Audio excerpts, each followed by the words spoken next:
Welcome back to the second hour of Salam Media and, of course, to our Polokwane listeners on One Nation FM. We are now going to be talking with a security journalist based in Malawi. He is Ephrahim Mkali Banda.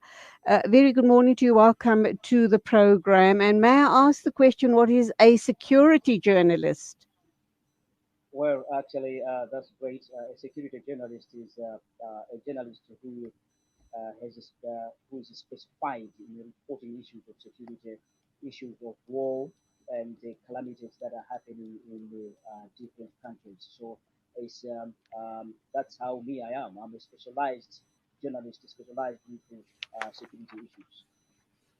Okay, we hear that Malawi's president, Lazarus Chakwera, has come under fire for keeping secret his government's decision to send about 221 young people to work on farms in Israel.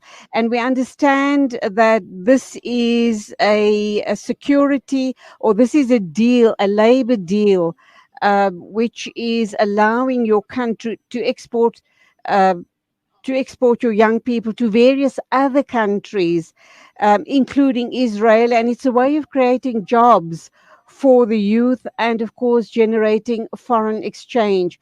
But I think the question on humanitarian principles is why to Israel of all places? Well, actually, that is quite indeed true that the government of Malawi has been actually from the people, from different people here in the country, more especially the non-government organizations and other individuals are also blaming the government why the government kept secret because the issue of these youngsters, youth going to Israel to do work or job there came to light in the parliament, whereby the leader of opposition, Dr. Kondwani Nkrumah, raised an alarm in the parliament to say that we have got the information that an aircraft is coming from Israel to pick Sorry, can I Israel. just stop you there? Can I just stop you there? May I ask you to remove your headphones, please? Your earpieces, so that we can hear you clearly? Can you just take off your earpiece? Yep. Okay, Okay, right. there, Oh, can you brilliant. hear me quite well? Very, very, Okay, very fine. loud. All right, thank Carry you. on. What I was saying is that indeed it's true that the government of Malawi has sent some of the youth to Israel for to do their work there, and this came to light in the parliament, whereby the leader of opposition, Dr.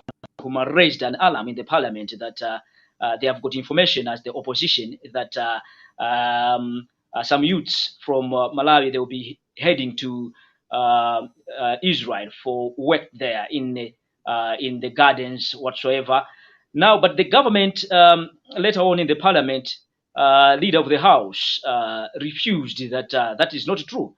Later on, we saw the aircraft from Israel jetting or landing in the capital city Lilongwe, where it's when now the government came it clear to say no. Yes, there is this process that some youths will be going to Israel. So people are not blaming the government for the sake of that for sending these youth to Israel. No, but they are blaming why it was so secret, why the government was secret, why the government did not announce, did not publicize it that there will be a plane coming, there will be some youths who will be going outside of the country to Israel. But has been a normal issue. We have seen some of the youths that have been going to Israel and other countries working, like in Oman, and the others that they are in Nigeria, others they are in India working there. So it's not a new thing, but what people are blaming the government of President Dr. Lazarus Chakwera, is how the government kept this thing as a secret. Okay, let me just read a statement here. The opposition party is suggesting that the government went very secretly into such an agreement with the Israeli companies, when it was fully aware, and this is the kicker, when it was fully aware there is a war that is going on in that country, and no sane parent or person would send their child to work in a country that is at war. Why did your government then decide to go ahead with this situation? They could have sent these 200 odd youth anywhere else in the world to seek employment. I've been speaking with the social activist a little earlier on the show, and I raised this issue.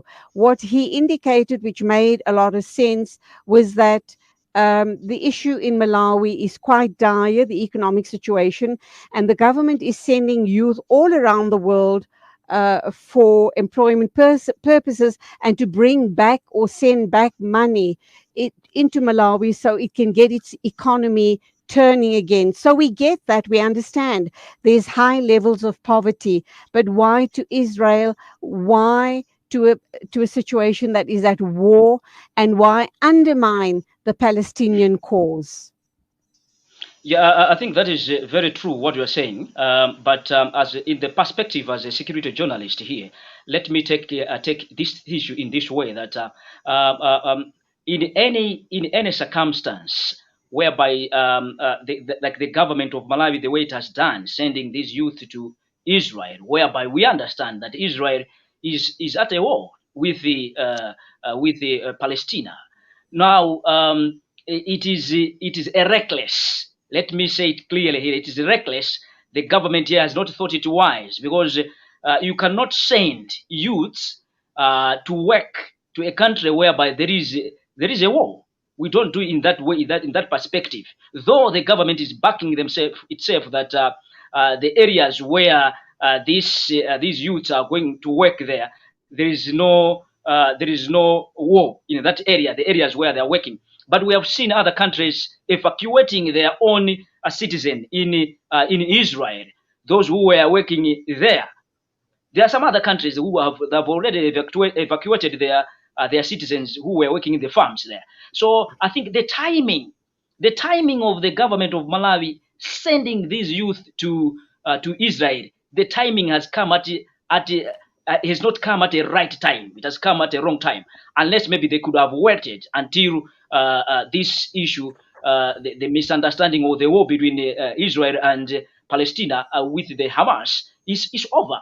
Now that one could make sense, but people are complaining much to say why the government of Malawi has sent the youths to Israel, whereby we understand that Israel is at a war with the Palestina. Though the Minister of Actually, Information, can I just correct that? Israel is not at war with the Palestinians. Israel is committing a genocide against the Palestinian people. That's my personal view. You may, want to differ. I'm going to share something else with you, and I'd like you to please respond to that. And this is another very sad situation. The Israeli Agriculture Ministry is on record as having said that between 30,000 and 40,000 workers, workers have left the country's farms. That's in Israel. So, and half whom are Palestinians, they are now being barred from entering Israel from the occupied West Bank since the October 7 attacks. So the majority of the workers on these Israeli farms were Palestinians and some of the Israelis' own people. Their young people have fled or have gone into safety, and the Palestinians that used to work the land are barred from coming in to work the land, to work the farms. Thus, the Israelis are now importing African laborers from obviously Malawi and other such places. And I think that is really a crying shame. I don't know what's your stance on that situation. yeah, in fact, it's a worrisome situation actually. What is happening there? We really need to condemn what actually is happening there. I myself, I was in Gaza. I was in Gaza as a security journalist. Oh, I just arrived back home here sure. some weeks ago. So I saw it myself there, how things are happening. and it is we really need to condemn this, and we really need to see peace. And this is what we have been always saying, that African countries, they need to have a stand. So the problem of these African countries, the leaders of African countries, they are always abide by those Western, I may say in that way, Western rulers, because of the Westerns. They take advantage over the economic hardship of the country, of Africans, and then they take that as an advantage, whereby they can do whatever they do. But in my stand, it is wrong. It is wrong, and it's a wrong situation that the government of Malawi has done, sending youths to Israel, whereby we see actually as of now that there is no peace actually at point in this time. And we have been hearing, we have heard so many times some of the leaders in Israel, the leaders in Israel, condemning, saying that black people, they are like monkeys. They've been Yes, issuing absolutely, such. absolutely. And then we They've run been to them when they open up their doors for supposed employment opportunities. Let me wrap up by reading one more paragraph to you, and you can just give me a short, sharp answer. Uh, what the government of Malawi is saying is that this program will benefit both individuals and the nation of Malawi, obviously.